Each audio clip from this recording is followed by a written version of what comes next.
almost exactly a year ago, with a rucksack that people often joke is almost as big as me, I was boarding a flight to a country whose regime required me to wear a hijab throughout my time there. I was embarking on a solo 1-month trip to the Islamic Republic of Iran. Now, I decided to announce the trip on my social media platforms after landing in and settling into my hostel in Tehran. There were a lot of reactions. The comments and DMs ranged from, wow, you're so brave and fearless, to someone said, pure pagal ho gaye aap. Hey, at least he said aap. And someone said, why would you go alone? What if something went wrong? A week or so ago, I posted a video of me scuba diving with tiger sharks. Now, for those of you who don't know, they are the ocean's apex predators, second only to the great whites. And the video was pretty arresting.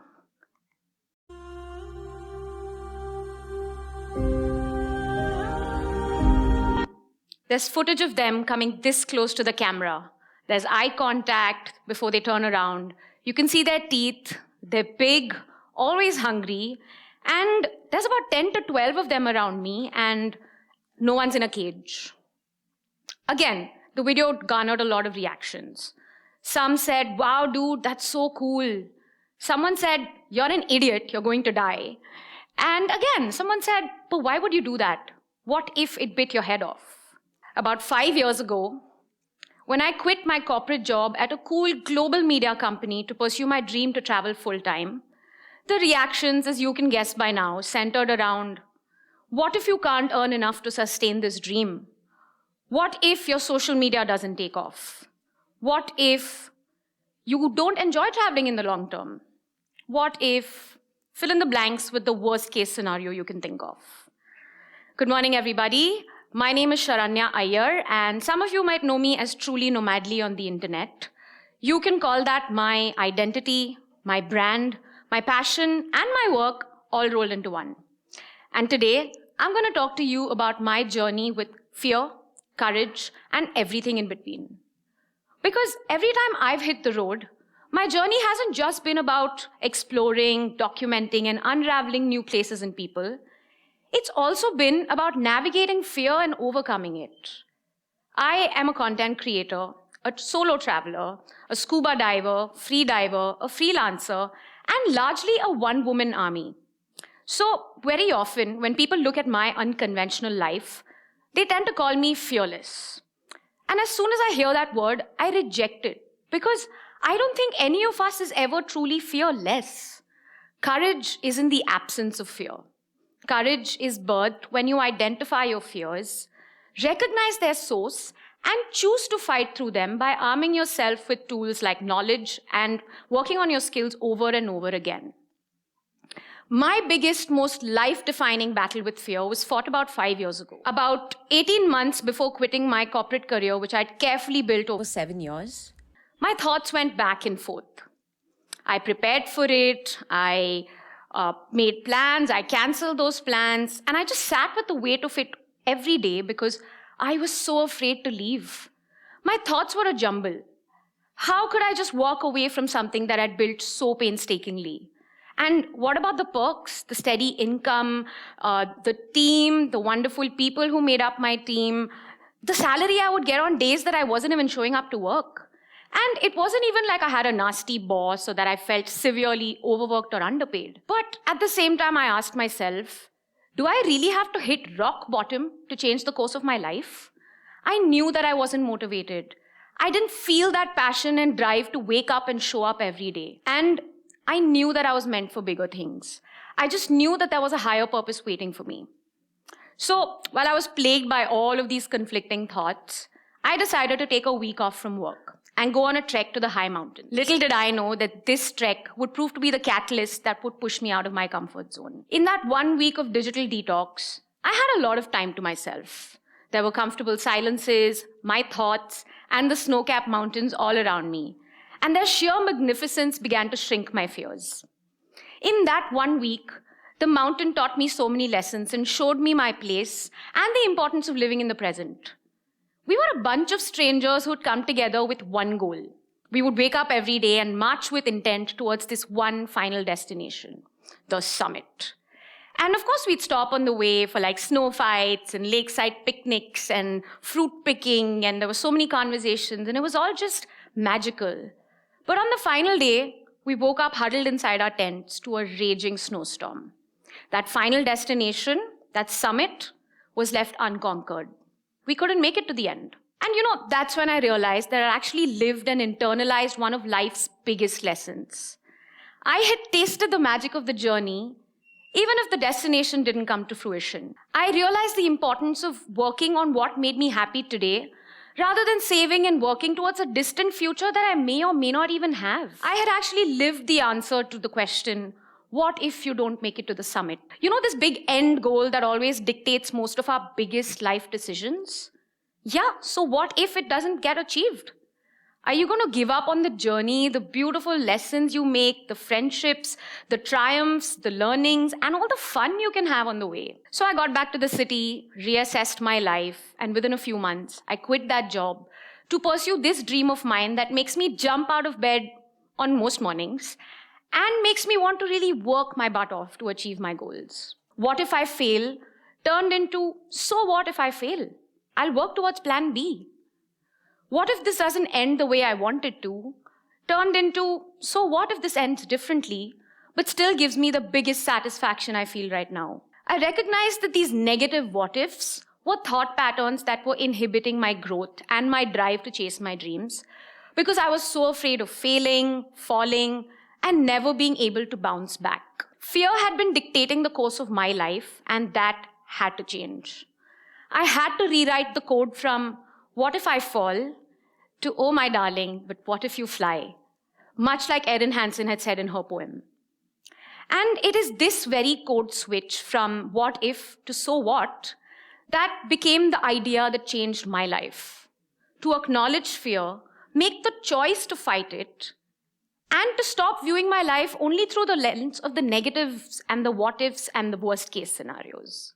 And so, once I quit my job, I realized that I had begun to shed the weight of these expectations and these questions and anxieties, and I noticed that my march became that much lighter, faster, and quicker. Which is not to say that we must stop assessing risks and romanticize courage to the point of unprepared risk-taking. That is not what I'm saying.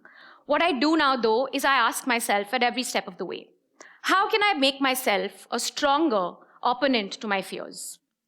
What tools can I employ to diminish them?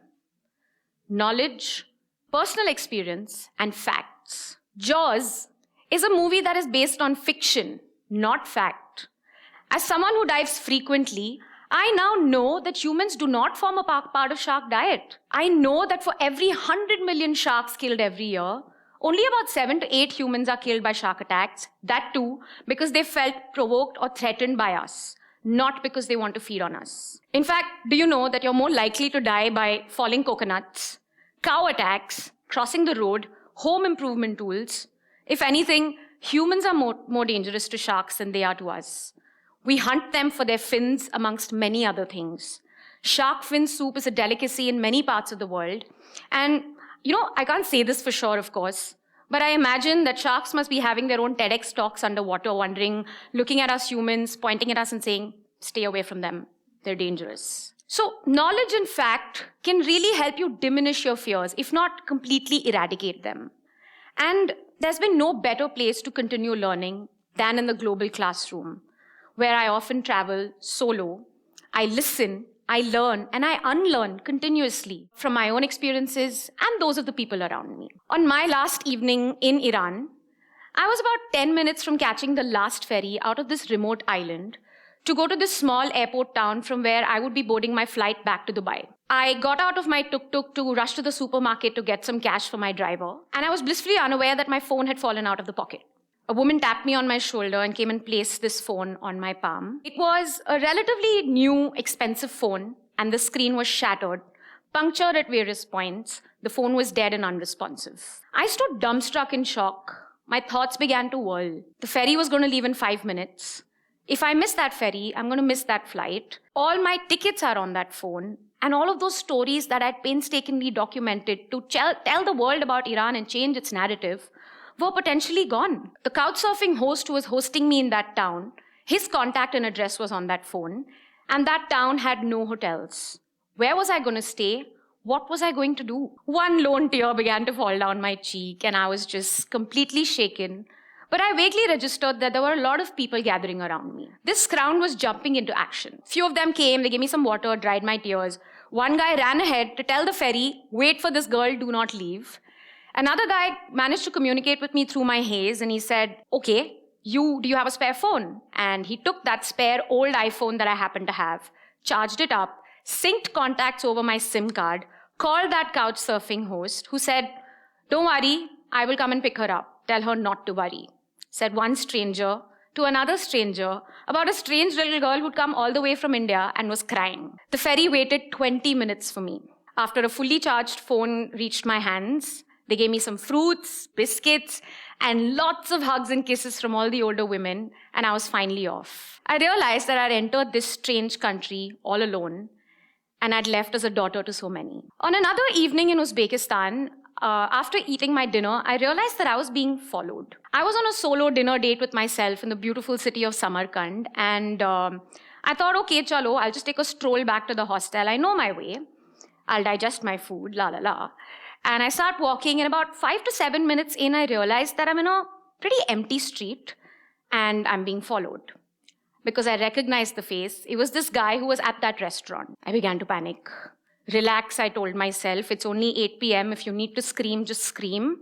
And then I started overthinking. Am I suddenly walking too fast? Or have I suddenly slowed down? Can he see that I've changed my pace? What is he going to do next? Then I told myself, okay, you know what? That tripod that I roam around with, I'm going to use that as my weapon against him if something happens. But the very next second, I realized that my tripod was not on me. By this time, he's come super close, he's touched my arm, and I turn around in terror, and I'm all set to scream when I see his face. There's a smile on it. And no, it's not that sinister, creepy, ha, I gotcha smile, but a really warm and kind one, followed by, Salam, this yours? I looked down, and there it was. That missing tripod was in his hands, and suddenly everything made sense. He was huffing and panting and heaving because he must have run after me to return that tripod. He didn't have to, but he did. And that day, my fears weren't crushed by me, but they were crushed by someone else nonetheless. The same fear that so many women now live with when you want to step out into the night, when you want to go travel alone. There's a lot of what-ifs going through your head. And as an experienced solo traveler myself, I just want to give you a few tips. Always make sure you know your route when you're going somewhere all alone. Download offline maps. Obviously, don't stay alone too late all by yourself In a new place. And make sure that there's at least one person who knows about your whereabouts. But beyond that, know that the world is not as terrible as the news stories make it out to be.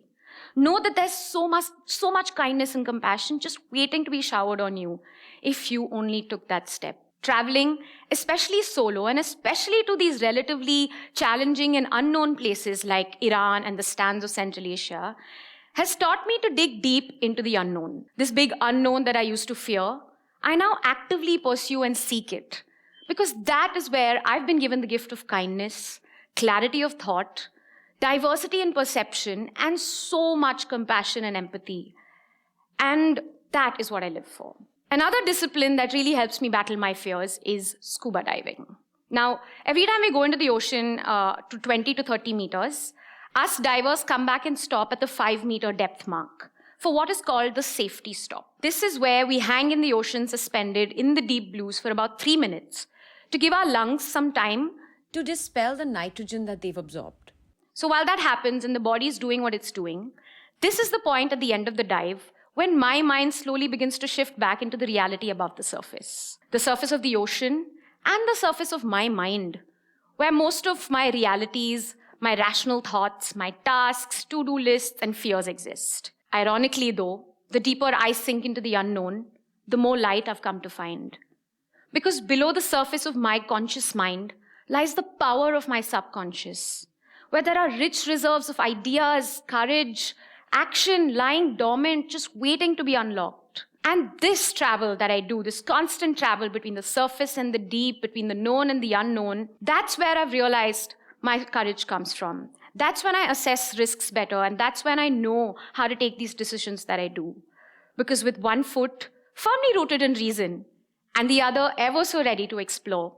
I've taken giant strides and leaps of faith to live this beautiful life that I'm living today. So to that guy who said, "Pure pagal ho gaye hain aap," I just want to say, "Arey bhai, abhi to kafi pagalpan baki hai." So go ahead and dive below the surface. Seek those possibilities that are lying, waiting to be unlocked, because the world belongs to the brave. Thank you.